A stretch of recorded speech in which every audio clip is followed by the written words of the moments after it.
love in the world that you want, but then when they actually get control, all that you're going to know about them is how much they hate you and how pathetic they think you are. Because that is what demons are about.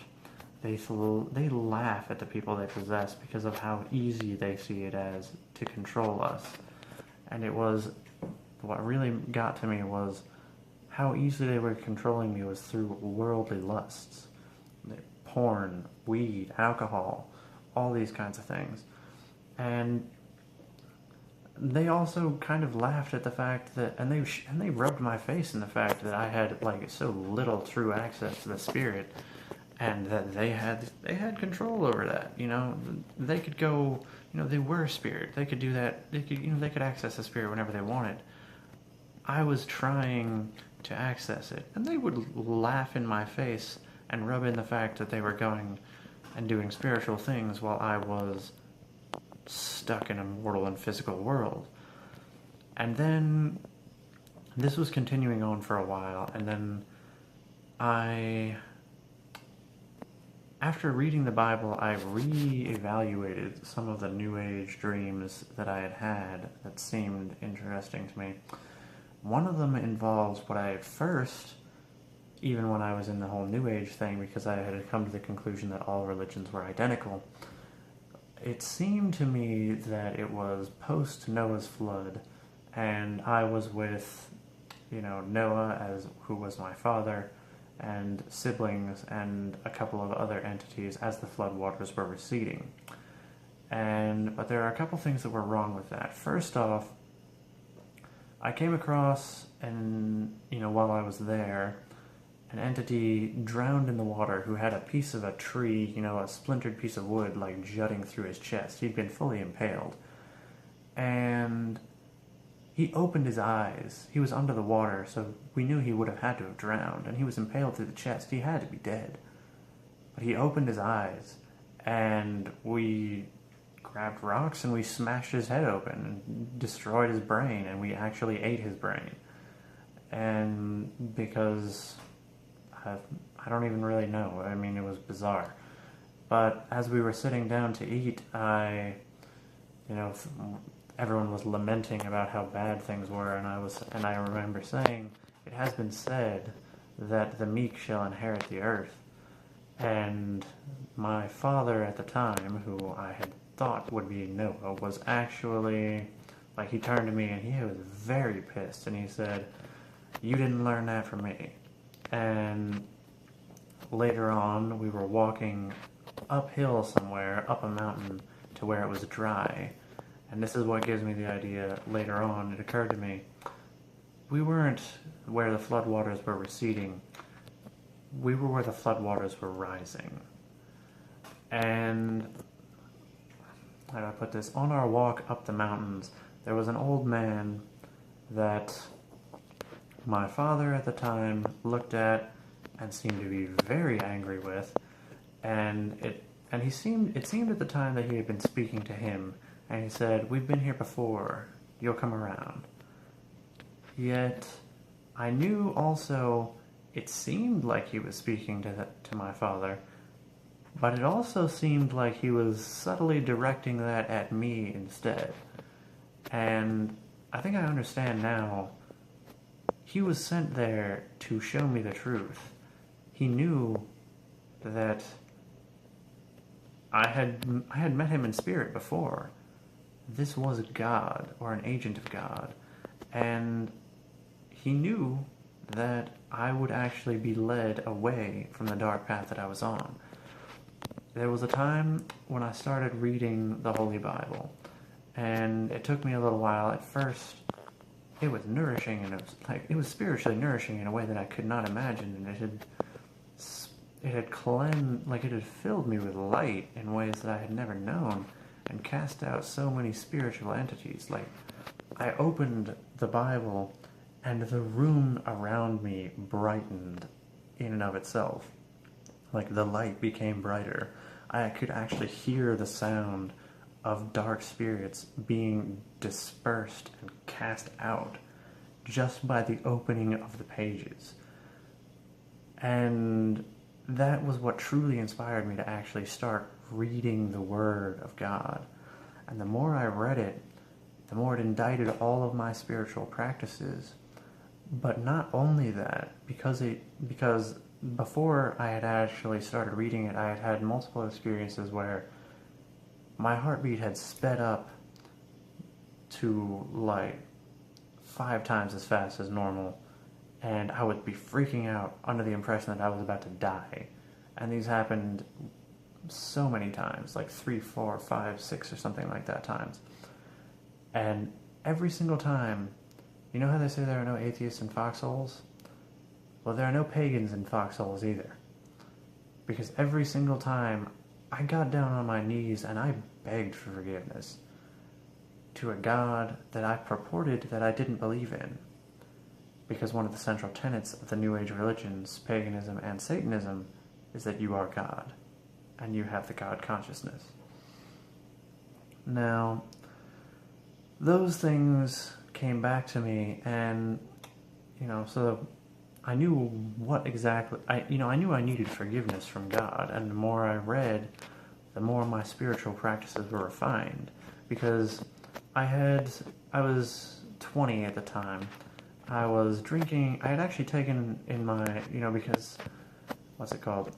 Part of my religious experience at the time had been to basically take any pieces that seemed to make sense from other religions and then apply them to my own. And I had started applying certain things from Christianity. I had crackers and I had grape juice or cranberry juice, and I would actually sit down and I would eat the crackers as, even when I thought I was the flesh of God and the blood of God. I just was very unspecific about which God I was talking about. And another thing that is going to be necessary to understand for this next part is I've always been a big daydreamer, and one of the daydreams that I had for a long time, this was a recurring daydream that I would think about a lot, and it would be to become a ridiculously profoundly good geneticist, and then to create an entire new race. And out of that race, I wanted to choose, I wanted to engineer, essentially, the perfect bride. Someone who would be, literally my other half, all the qualities that I wanted, she would have engineered into her. And the more I thought about it, of course, I was like, well, yeah, but I also wouldn't want to force someone to love me, and I would have this whole thing where I was like, I wouldn't want to force anyone to love me and all this. So I would always have fantasies where, because they were an engineered race, the people around us would hate them, and then there would be bloodshed, and then I would die protecting her, and she would basically, how do I put this? She would find a way to bring me back to life, and then, after I had shown the last full measure of my devotion to her, and then, we would mount a war on all humanity and destroy them. But see, that was where it kind of fell apart and stopped seeming quite so romantic, and I didn't like the idea of having to genocide humanity for this idea. And, especially since I'd started to actually be regaining some of my empathy that I had been suppressing since my brother died. And how do I put this? One day when I was partaking of my crackers and cranberry juice, it actually kind of struck me what I was doing, the body of God and the blood of God. And how they say you are what you eat, the body of God. And it occurred to me, it resonated in a way that the other spiritual practices I had done hadn't. But what it really occurred to me was, how can you eat the body of God if God did not die for you? If he did not become this dust for you? And because as much as I claimed to be of the God consciousness, I had absolutely no recollection of creating the universe. And what finally really and truly brought me to the realization of Christianity and the love of God that Christ has for us is that I had the fantasy backwards, basically.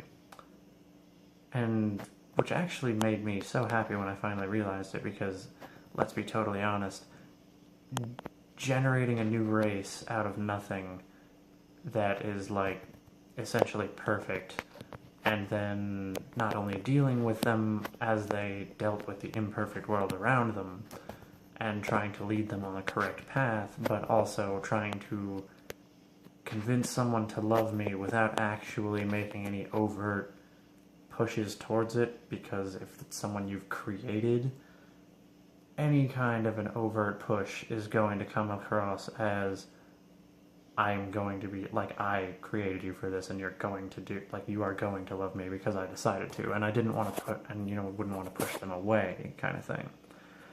And it finally occurred to me that we are not, or I should say, I was not the person meant to do the creating. I was the person who was the created. I was essentially the bride of Christ, as they call it, as the church is known. And I had been seriously rejecting God and hoping to set up, quite literally, an adulterous spiritual relationship. And